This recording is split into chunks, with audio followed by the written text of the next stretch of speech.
इन numbers के ऊपर house views कैसे हैं और टारगेट्स में कितने अपसाइड दिखाए गए हैं?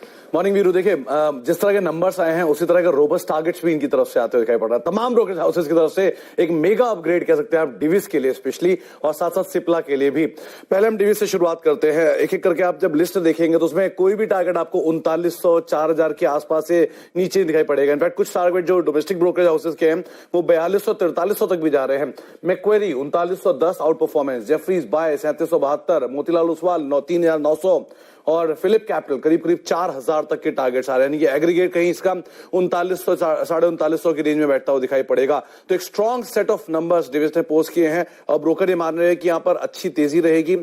करीब करीब 3 से 4% के आसपास का उन्होंने ईपीएस अपग्रेड किया है।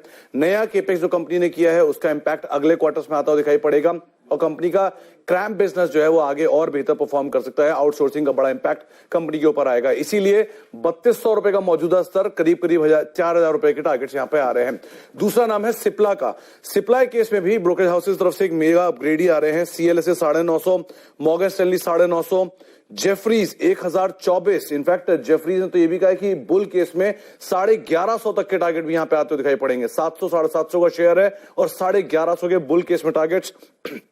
इमर्जिंग मार्केट में एक बेहतर कंपनी के तौर पे निकल के आया और वो मार्केट इनके लिए और बेहतर परफॉर्म कर सकता है। एक इंटरेस्टिंग चीज कि पूरे भारतीय कारोबार का 5% हिस्सा कोविड से जुड़ी दवाओं से रिलेटेड है, तो वो आगे और बढ़ने का अनुमान मार्केट लगा रहा है और साथ साथ balance sheet over period of time और मजबूत होते हुए दिखाई पड़ रही है। इसीलिए 1000 950 ये तरह के टारगेट्स आ रहे हैं। मौजूदा दाम 750 के आसपास। बहुत ही बात यहाँ पे अगर आप देखें टाटा कंज्यूमर की बात हुई और साथ ही साथ वेस्ट लाइफ में भी कोई आपके पास रिपोर्ट है क्या जिक्र किया गया है रिपोर्ट में? प्राइस टारगेट्स क्या दिए गए हैं? देखिए मैं तीनों के रिपोर्ट्स है मेरे पास और मैं शुरुआत आईटीसी के साथ ही करता हूं। पहले आईटीसी केस में जो ब्रोकरेज हाउसेस हैं उन्होंने थम्स अप दिया है। सभी तरफ से बाय साइड पे रिपोर्ट आई है।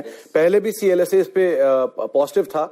टारगेट्स हालांकि बहुत बड़े बड़े नहीं रखते, सबको पता है बहुत ज्यादा चलता नहीं है, लेकिन स्लो मूवर तो सबने टारगेट्स बड़ी साइड पे दिए हैं। 235 का टारगेट सीएलएसए, जेफरीज 265 का टारगेट, क्रेडिट स्विस 200 का। इनफैक्ट एक सेंट्रम की रिपोर्ट कुछ दिन पहले आई थी जिन्होंने 400 प्लस के भी टारगेट दिए थे बहुत बुलिश होने के बाद। लेकिन सबने एक बात साफ की है, पहला कि कंपनी का एफएमसीजी कारोबार में ग्रीन शूट्स दिखाई पड़ रहे हैं, वो शायद गोइंग फॉरवर्ड और मेंटेन होता हुआ दिखाई पड़े। दूसरा, ईपीएस के जो अनुमान है वो 3 से लेकर 4% तक बढ़ाए गए हैं।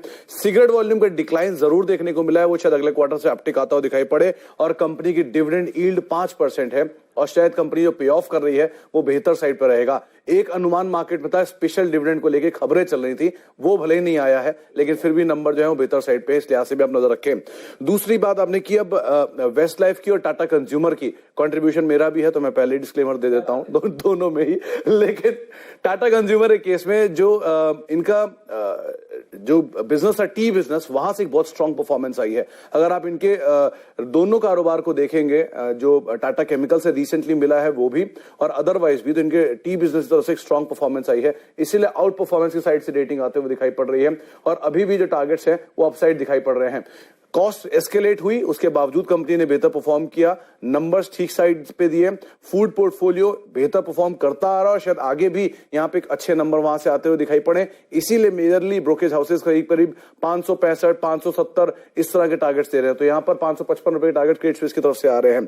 आपने बात की वेस्ट लाइफ डेवलपर्स की तरफ से, ये सबसे इंटरेस्टिंग रिपोर्ट है। 450 रुपए के सीएलएसए की तरफ से टारगेट आ रहे हैं वेस्ट लाइफ डेवलपर्स को लेकर।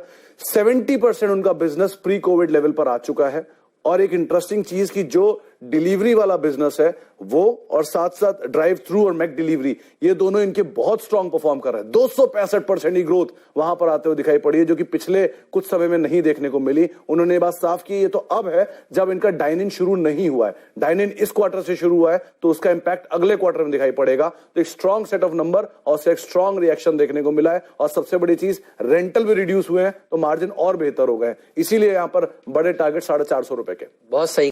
टारगेट क्या है उनके? देखिए दो रिपोर्ट है, एक कोटक की है वो थोड़ा टारगेट नीचे की साइड पे है, उनकी सेल रेटिंग है लेकिन कमेंट्री उनकी पॉजिटिव है। लेकिन इंटरेस्टिंग रिपोर्ट है नमूरा की, जिन्होंने करीब करीब 1730 रुपए के टारगेट दिए हैं। मौजूदा दाम करीब 1300 1350 1400 की रेंज में और 1750 के टारगेट उनकी तरफ से आए हैं। उन्होंने बात साफ की कि नंबर्स अनुमान से बेहतर है, मांग में पिकअप हो रहा है और सबसे इंटरेस्टिंग चीज की इनके जो यूएस में आंकड़े आ रहे हैं वो बहुत अच्छे हैं। स्ट्रॉन्ग बैलेंस शीट है, डेट की सिचुएशन के ऊपर है नहीं और उसके अलावा करेंसी फेवरेबल है, जो कि कंपनी के मार्जिन को फर्दर और एडिशनल एडवांटेज दे रही है। तो एक अच्छे set of number company post कर रही है और आउटलुक बहुत स्ट्रांग है। कोटक के भले टारगेट्स नीचे के लिए, इन कमेंट्री उनकी भी स्ट्रांग है, उन्होंने भी बात साफ की कि नंबर्स अच्छे हैं और मार्जिन इंटैक्ट है। हालांकि वैल्यूएशन को लेकर थोड़ी चिंता उन्होंने जरूर बताई कि ऑलरेडी बहुत भागा हुआ शेयर है, लेकिन अभी भी नोमुरा को ऐसा लगता है कि 1750 के टारगेट आएंगे और एक strong set of number company शायद यहां से भी पोस्ट करते हुए दिखाई पड़े, इसलिए आज से भी आप इसे देख सकते हैं। ठीक बात है। तो देखिए